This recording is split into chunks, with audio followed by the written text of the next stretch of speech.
Halo ibu teman-teman semua. Kami dari kelompok 10 dengan tema besar otonomi daerah, kami akan mempresentasikan hasil dari tugas diskusi kami tentang bagaimana itu pengertian otonomi daerah, prinsip-prinsip otonomi daerah, dan hal-hal yang berkaitan dengan otonomi daerah.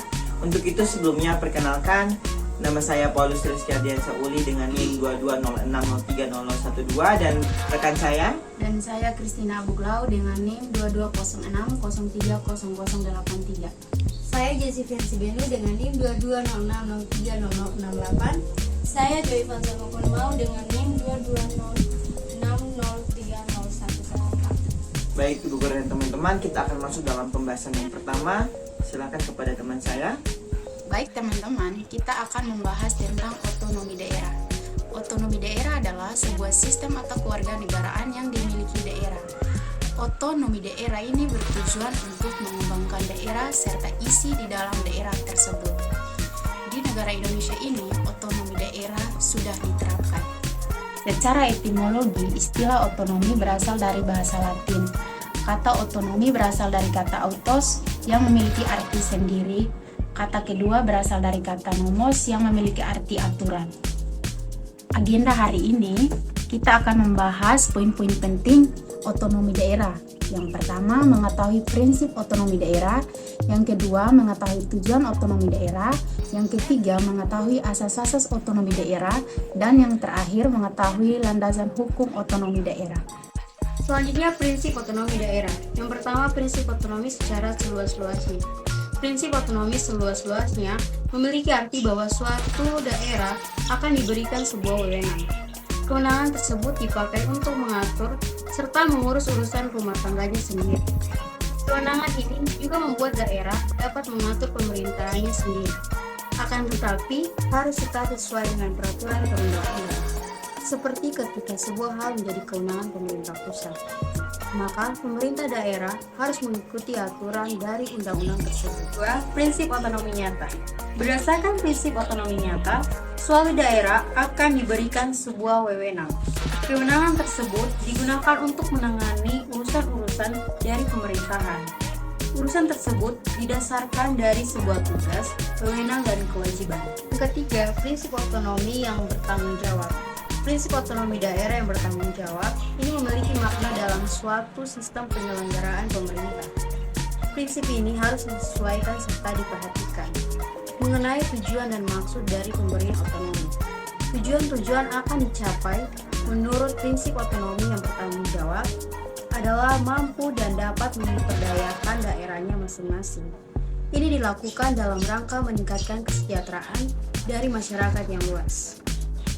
Selanjutnya membahas mengenai tujuan otonomi daerah, yaitu bertujuan untuk meningkatkan pelayanan kepada para masyarakat.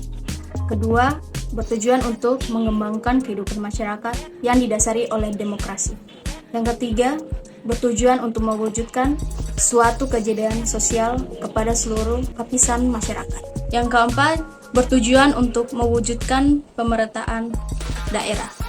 Yang kelima, bertujuan untuk memelihara hubungan yang serasi dan baik.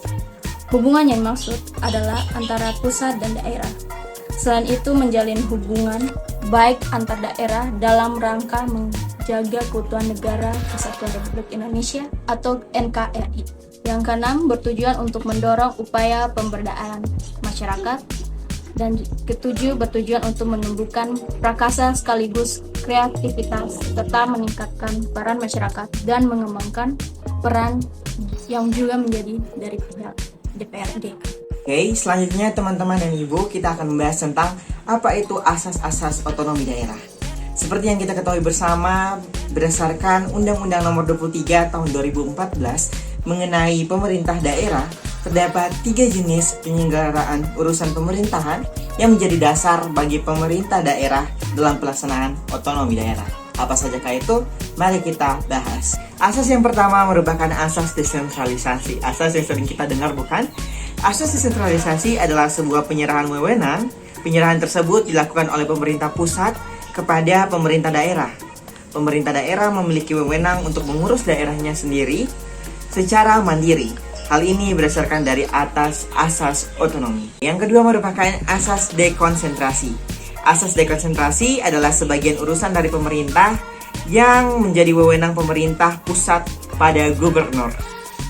Hal tersebut karena gubernur adalah wakil dari pemerintahan pada pusat. Selanjutnya, gubernur sebagai wakil pemerintah pusat pada instansi vertikal di sebuah wilayah tertentu dan atau pada gubernur dan wali kota atau bupati sebagai penanggung jawab dari urusan pemerintahan umum. Selanjutnya teman-teman, kita harus tahu apa itu tugas pembantuan di dalam otonomi daerah.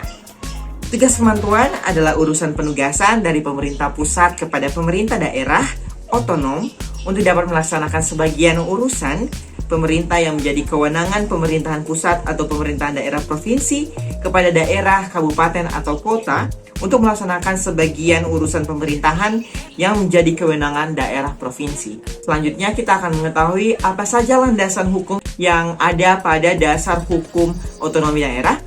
Dasar hukum yang ada dalam otonomi daerah sendiri, yang pertama ada Undang-Undang Dasar tahun 1945 amandemen kedua, terdiri atas pasal 18 ayat 1 sampai 7, kemudian pada pasal 18 ayat 1 dan 2, dan pasal 18B ayat 1 dan 2. Selanjutnya ada dalam ketetapan MPR RI nomor 55 garing MPR garing 1998 mengenai penyelenggaraan otonomi daerah.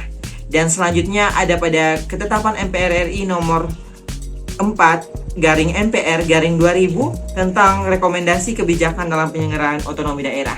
Dan selanjutnya terdapat dalam Undang-Undang nomor 32 tahun 2004 mengenai pemerintahan daerah. Dan selanjutnya yang terakhir ada Undang-Undang nomor 33 tahun 2004 mengenai perimbangan keuangan antara pemerintah daerah dan pemerintah pusat. Dan teman-teman, untuk mengakhiri presentasi kali ini, kami memiliki salah satu pepatah, di mana kaki dipijak, di situ langit dijunjung. Sama seperti otonomi daerah, dimanapun kita berada, kita harus menjunjung aturan yang ada di dalam daerah tersebut.